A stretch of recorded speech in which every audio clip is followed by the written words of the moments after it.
Yeah.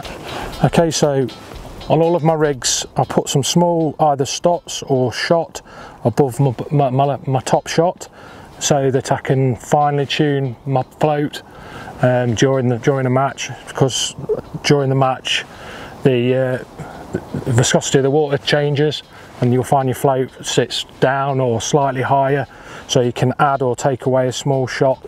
Also, they might take in a bit of water, so this is an easier way to remove shot and make your fish float fish better every time.